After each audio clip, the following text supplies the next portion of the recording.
Saturday morning, April. I was replanting Iris's pots.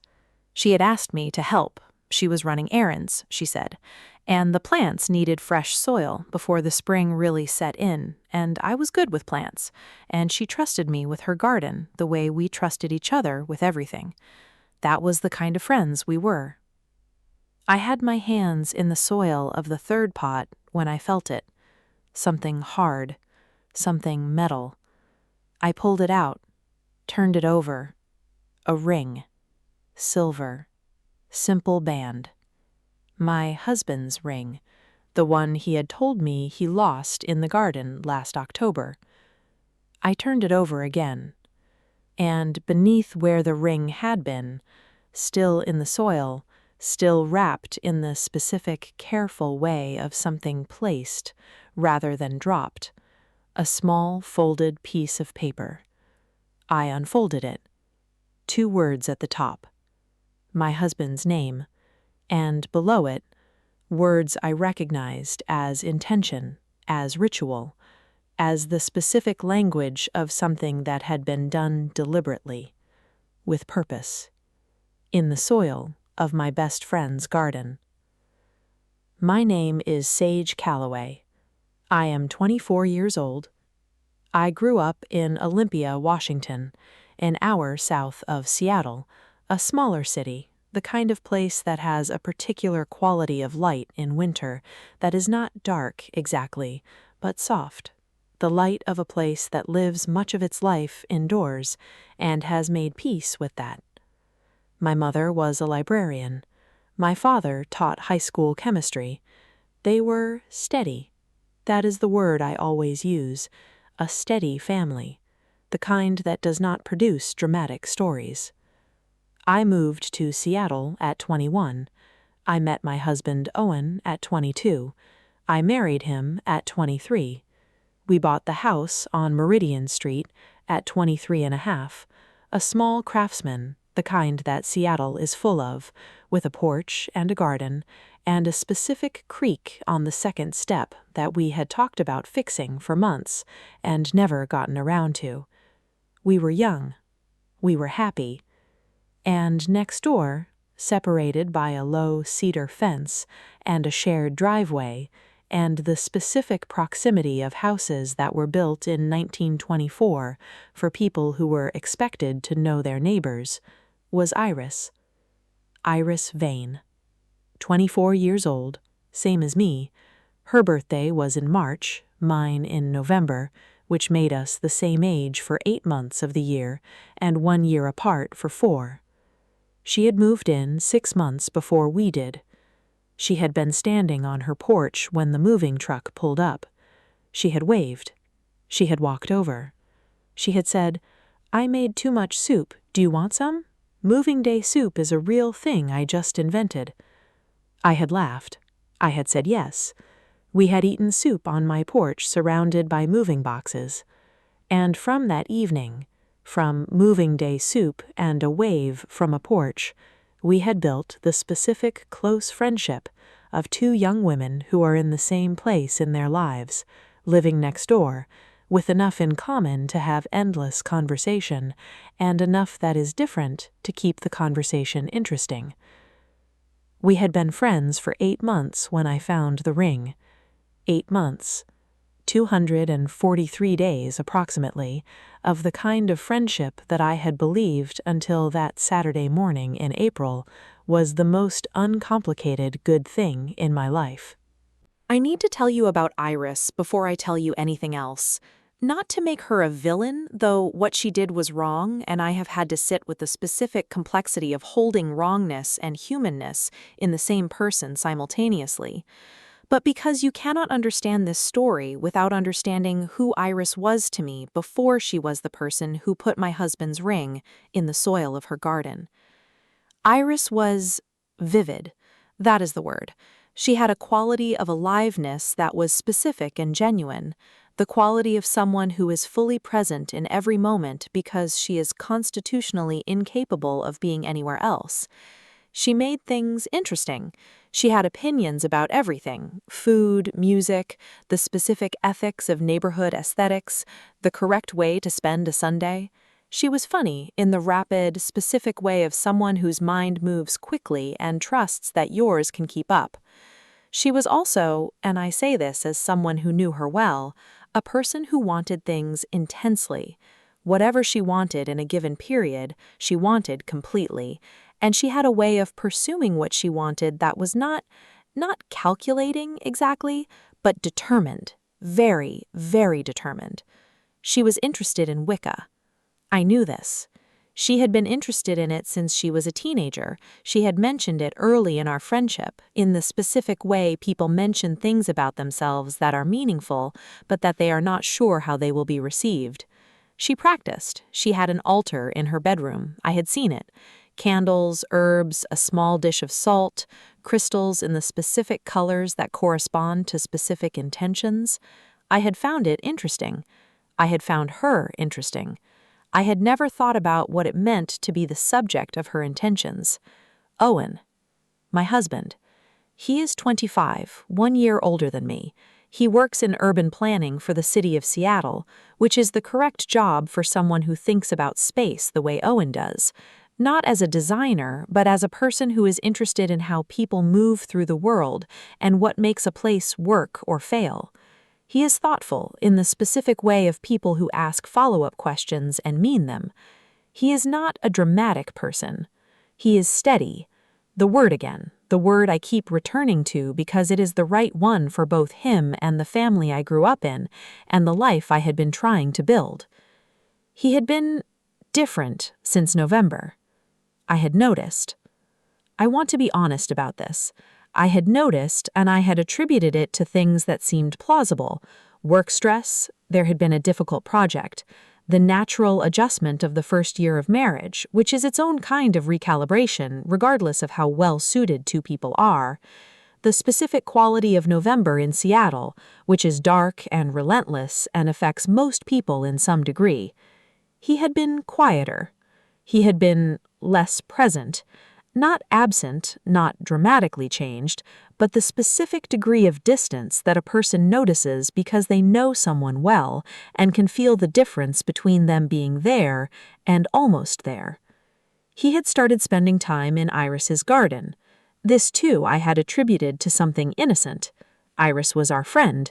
Owen helped with things. He was the kind of person who helped with things, who noticed when a fence needed fixing and fixed it, who brought tools over without being asked.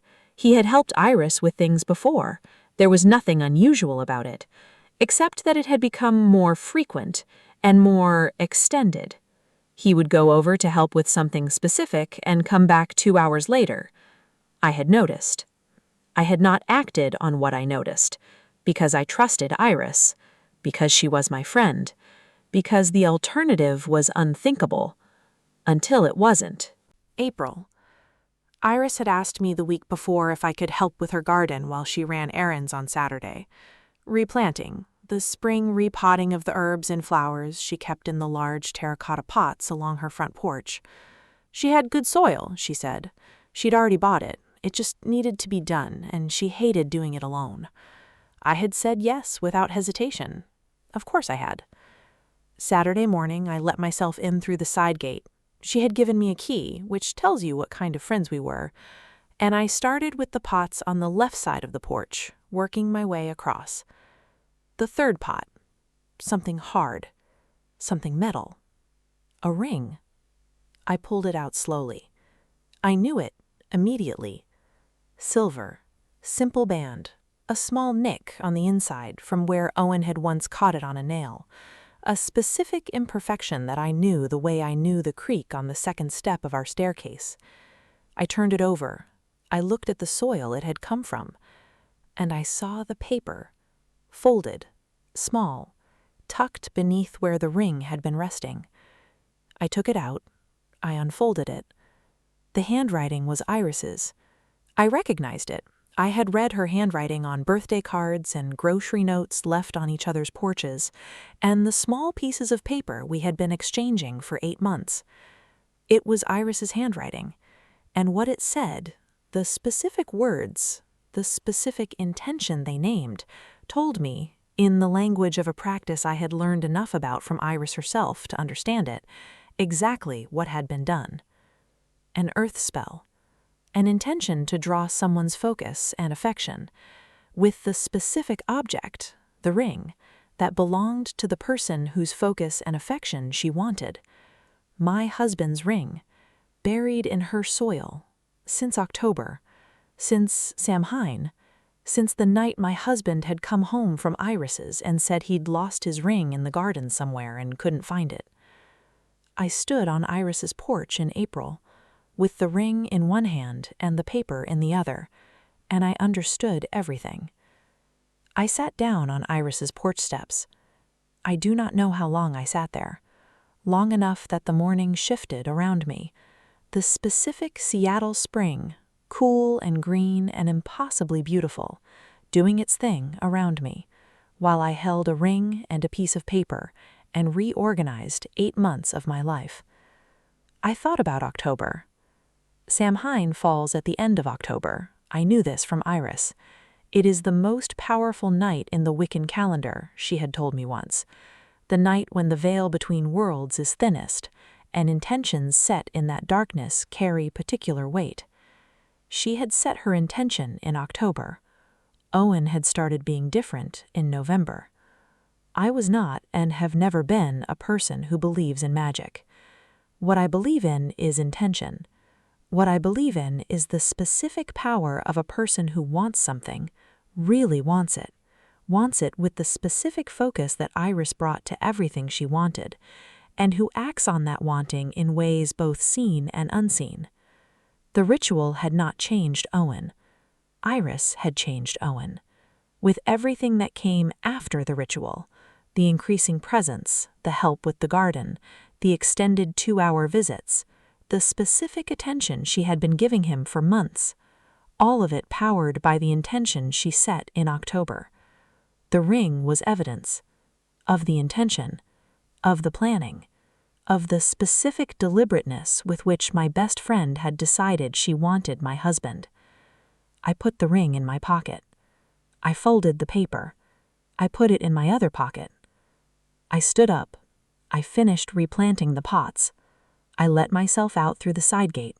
I went home, and I sat at my kitchen table, and I thought about what I was going to do. I did not tell Owen immediately. I want to explain this decision because I think it is the most important decision I made in the weeks that followed, and I think it was the right one. If I had gone home and shown Owen the ring and the paper immediately, in the first hours when I was still sitting with a specific cold of understanding something enormous, I would have been reacting rather than deciding. And I have learned in 24 years that reacting is what happens when you let the feeling make the choice. I needed to make the choice, not the feeling. I sat at the kitchen table for 2 hours. I thought about what I knew. I knew Iris had taken Owen's ring in October, buried it with an intention, and had since been cultivating a relationship with my husband. Whether Owen knew any of this, whether he had participated consciously in whatever had been developing, whether the distance I had noticed was the result of Iris's attention or something else entirely, I did not yet know. What I needed to know before I did anything was whether Owen knew about the ring, whether what had been developing between them had moved beyond Iris's intention into something Owen had chosen, whether Iris understood that what she had done was wrong, or whether she had convinced herself that wanting something and acting on that wanting was acceptable in some framework I didn't share. I called my sister. Marin is 26, 2 years older than me, currently living in Portland, the kind of sister who answers on the first ring and listens without interrupting. I told her everything. She was quiet for a long time. Then she said, "Sage, do you think anything actually happened between them?" "I don't know," I said. "But you think something has been building?" "Yes," I said. "And you think she did it on purpose?" The ring was in her garden since October, with a spell written in her handwriting with his name on it. Yes, I think she did it on purpose. Marin was quiet again. What do you want to do? I watched Owen that evening. Not dramatically, I did not tell him what I had found, and I did not behave differently than I usually did, which required a specific kind of effort that I was only partially successful at, but that he did not appear to notice. I watched him the way I watch things when I am trying to understand them. He was himself, mostly, the same Owen I had married, and also the specific, slightly elsewhere Owen of the past months. The version of him that was present but not fully present, that was in the room but some part of him was somewhere else. I watched him, and I thought about Iris's porch, and I thought about intention. There is a concept in Wiccan practice, Iris had explained it to me once, in the specific enthusiastic way she explained things she was passionate about, called sympathic magic. The idea that objects connected to a person carry something of that person, and that by working with the object you can influence the person. I did not believe in sympathic magic, but I believed in this. Iris had taken something of Owen's, literally, and had used it as the center of a practice that was fundamentally about drawing his attention to herself. And whatever the mechanism, supernatural or simply psychological, she had spent months following the intention with action, being present, being available, being, for my husband, a consistent source of warmth and attention, and the specific feeling of being wanted. That is not a spell, that is a campaign. The ring was the symbol of it, and the symbol told me that the campaign had been planned. I went to bed. Owen fell asleep quickly, like he always did. I lay awake, and I thought about what I was going to say to Iris. I called my friend Delphine. Delphine Okafar, 25, a landscape architect, someone I had met through a design event before I met Iris and who existed in a different part of my life, a part that was not connected to the Meridian Street world of neighbors and gardens and moving day soup. I needed to talk to someone outside that world. She answered on the second ring. "What's wrong?" she said. I told her. The ring, the paper, the months, what I had noticed about Owen, the conversation with Marin, the question of what I was going to do. Delphine listened to all of it. She was a landscape architect. She thought about soil professionally. She thought about what things put into soil do and don't do. When she finished, she said, "Sage, whatever you believe or don't believe about the ritual itself, she took his ring, she planned it. Those are facts, regardless of what you think about magic." "Yes," I said. "The question is what you do with the facts," she said. "I know. Do you think Owen—" "I don't know yet," I said. "That's part of what I need to find out." "How are you going to find out?" I thought about it. "I'm going to ask him," I said. "But I need to ask Iris first. I want to see her face." "Why her face?" "Because I've known her for 8 months," I said, "and I know her face the way I know Owen's, and I'll know when I look at her what is actually true." Delphine was quiet for a moment. "Okay," she said. "When?" I said, "Monday. She'll be home Monday morning." "Do you want me to be there?" "No," I said. "This one I need to do alone." Monday morning. Iris was home. I could see her kitchen light through the cedar fence, the specific early morning light of a person who was up and starting their day. And I stood on my porch for a moment before I went over. I had the ring in my pocket. I had the paper in my other pocket. I had decided somewhere between Saturday morning and Monday morning what I was going to do. Not what I was going to say, I had not scripted it, but what I was going to do. I was going to look at her. I was going to put the ring and the paper on her table between us, and I was going to see what her face told me. I knocked. She opened the door. She looked at me, the warm, immediate look of someone who is always genuinely glad to see you, the look I'd loved for 8 months, the look I was looking at now with new eyes. "Sage, come in, I just made coffee." "Can we sit down?" I said. Something moved in her face. Small, fast. The specific flicker of a person who has understood that the next few minutes are not going to be what they expected. "Of course," she said. We sat at her kitchen table. I put the ring between us. I put the paper beside it. I said nothing. I watched her face. Her face told me everything. Not guilt, exactly. Not the performed guilt of someone caught in something they didn't mean to do. Something older and more honest than performed guilt. Recognition. The specific recognition of a person looking at something they placed somewhere and finding it returned to them. She looked at the ring. She looked at the paper. She looked at me. And I saw, and this is the thing I have thought about most in the month since, I saw that she had not entirely understood that what she was doing was wrong. She had wanted something. She had used the tools she knew.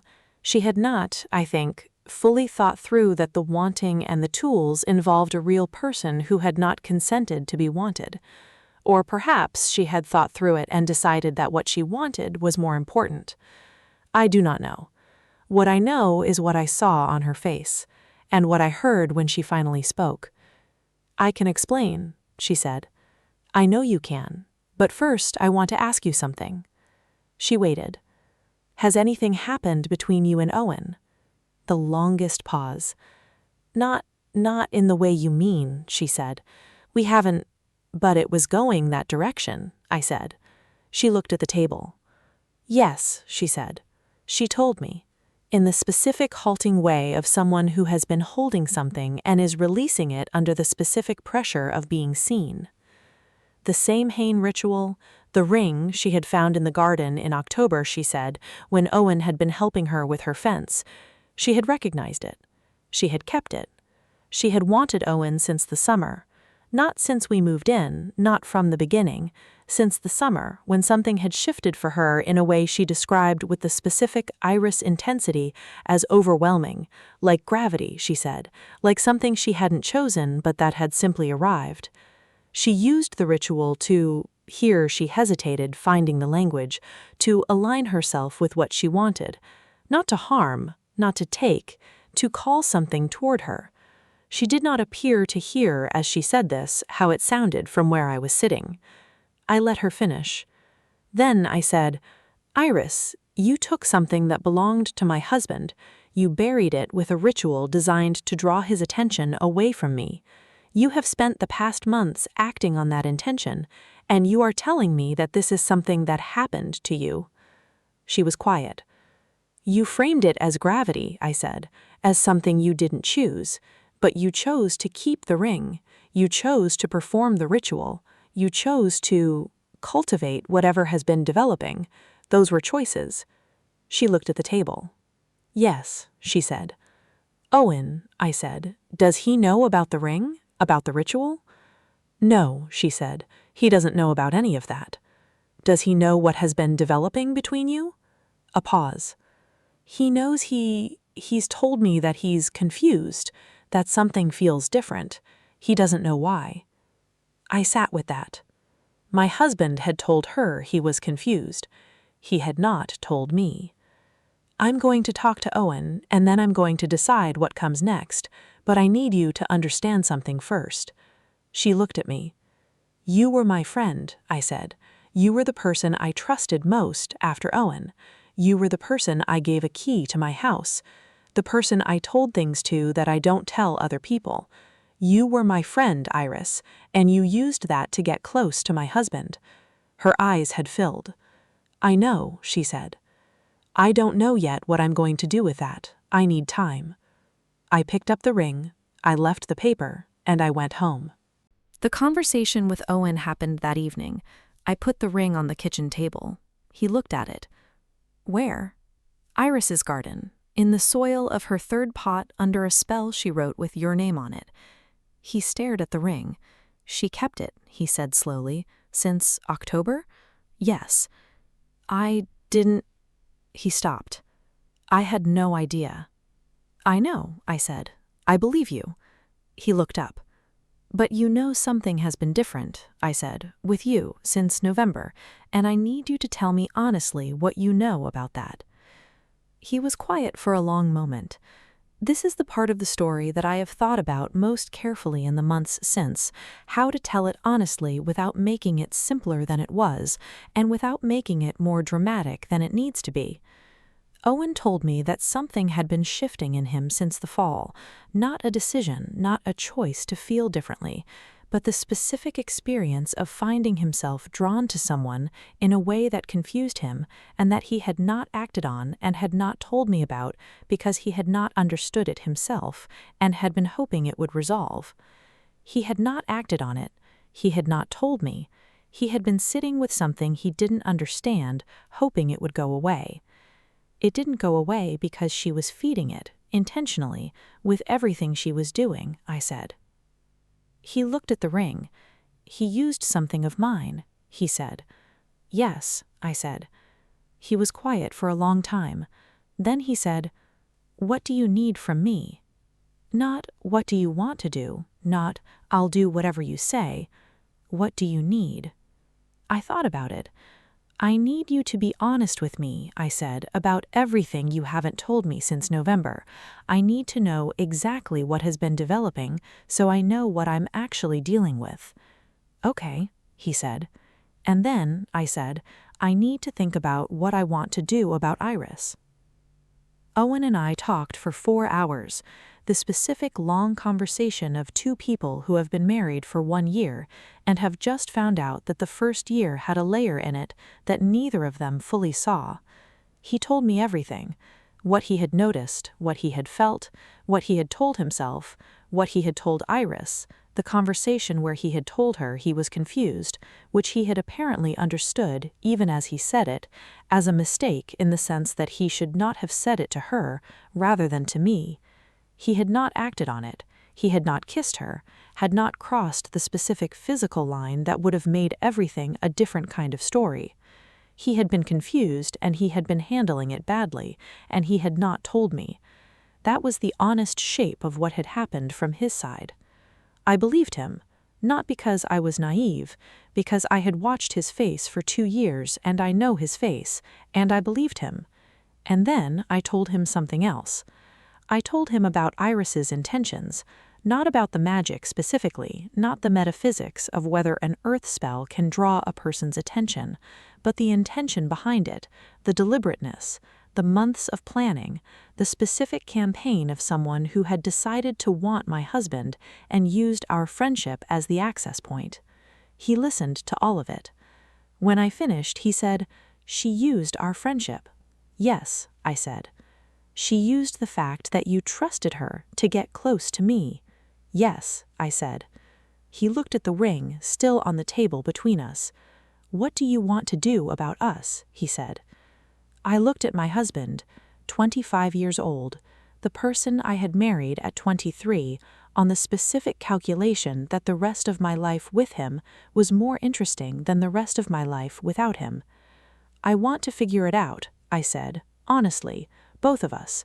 That means you telling me things like this when they happen, instead of sitting with them until they get worse, and it means me paying more attention to what I notice instead of explaining it away. "Okay," he said. "We're going to need help," I said. "A therapist, someone who isn't us and isn't Iris." "Okay," he said. "And Iris," I said. "I need to decide what to do about Iris." I went back to Iris on Thursday. Not to continue the Monday conversation, that one had ended where it needed to. This was a different conversation. I brought the paper. I put it on her table. I sat down. "I want to ask you something," I said, "and I want you to think about it honestly before you answer." She waited. "Do you understand what you did wrong?" I said. Not that it didn't work the way you wanted, not that I found out, but what was actually wrong with it. She looked at the paper. She was quiet for a long time. And then she said slowly, in the specific way of someone working something out as they say it, "I treated Owen like a thing to be acquired, like something I could draw toward me without asking whether he wanted to be drawn. I treated your trust like a resource, like something I could use." "Yes," I said. "And I told myself," she said, that what I felt was so real that it gave me permission. Yes, I said. It didn't, she said. No, I said. It didn't. We sat in her kitchen for a long time.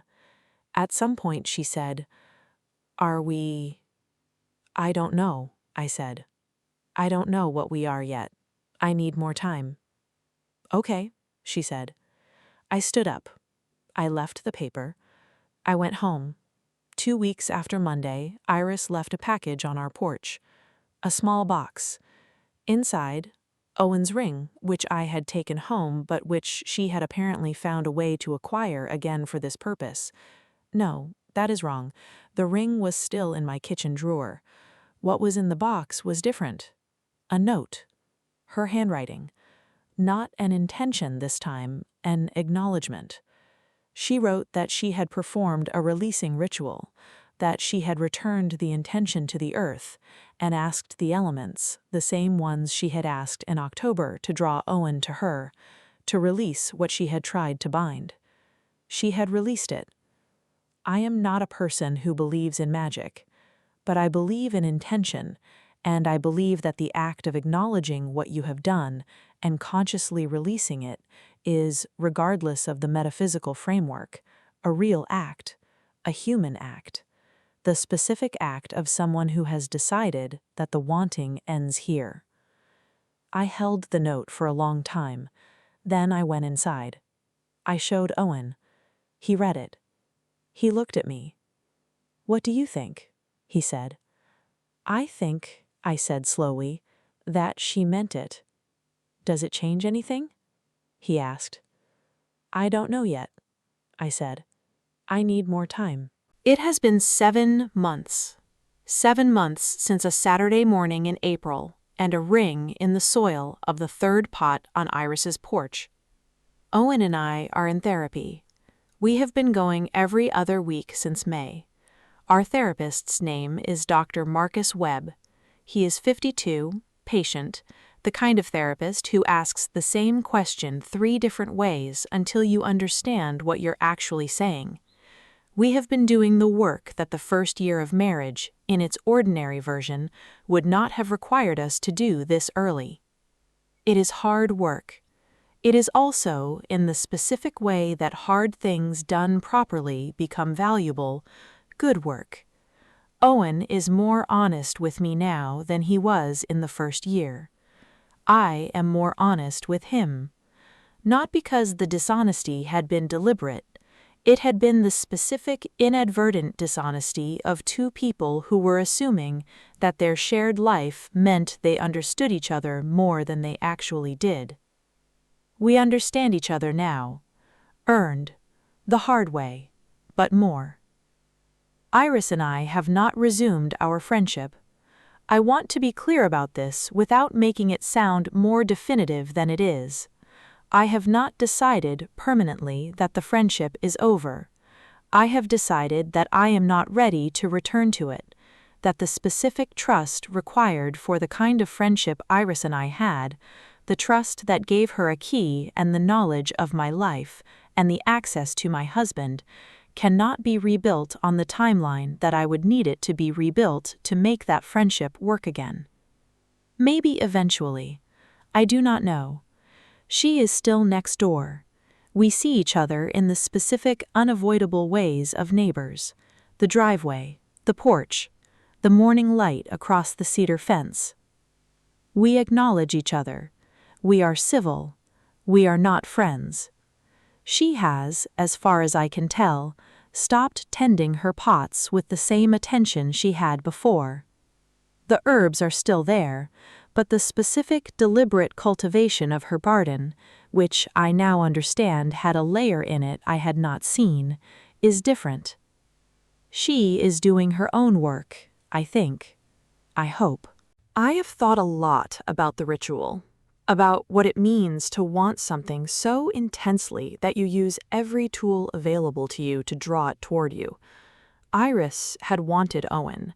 She had used a practice she believed in to act on that wanting, and then she had followed the ritual with months of very human attention, warmth, presence, availability. The specific things that, regardless of any metaphysical framework, draw people toward each other. The ring was the symbol, but the months were the substance. And I have had to sit with a complicated truth about the months. Some of what Iris offered Owen was real. Warmth, attention, the feeling of being wanted, those are real things. And if I was honest with myself, if I did the work that Dr. Webb kept asking me to do, the work of looking at what was actually true, I had to acknowledge that in the first year of marriage, in the specific busyness of two young people building a life, and assuming the building meant they were close, I had been less attentive than I might have been. Not absent, not cold, less attentive. And Iris had been more attentive. This is not an excuse for what she did.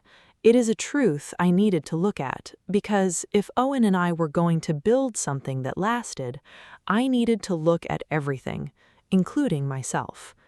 Last week, I replanted the pots on our own porch, not Iris's, mine.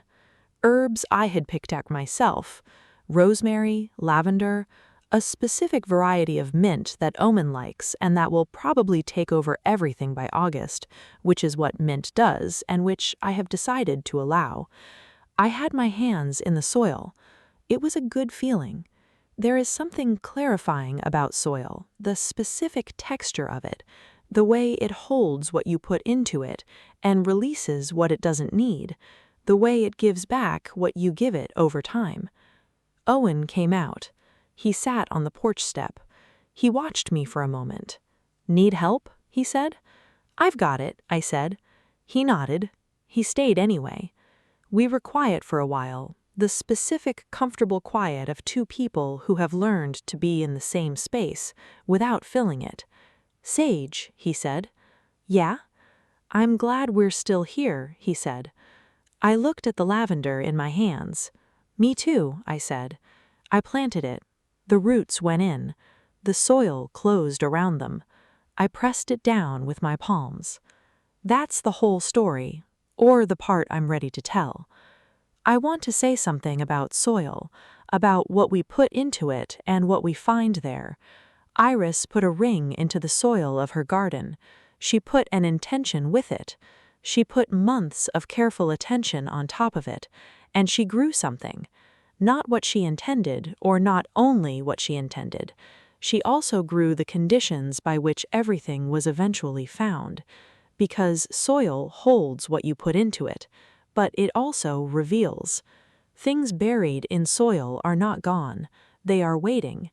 Waiting for the morning when someone puts their hands into the earth and feels something hard, and pulls it out and holds it in the light and understands. I found a ring. I found a piece of paper. I found out what had been in my neighbor's garden since October. And I found out some things about my marriage that I needed to find out. Things that were not comfortable, that required work to address, that I am still addressing. Both things, found in the same soil, on the same Saturday morning. If you have something that needs to be found, if you have something you've been putting into the ground and hoping no one will look, soil does not keep secrets. It holds them, until it doesn't. I am still on Meridian Street, still in my craftsman house with the creaky second step, still in my garden on Saturday mornings, still married, still figuring it out. The lavender is planted, the roots are in the ground, and I am paying attention now to everything. Thanks for listening.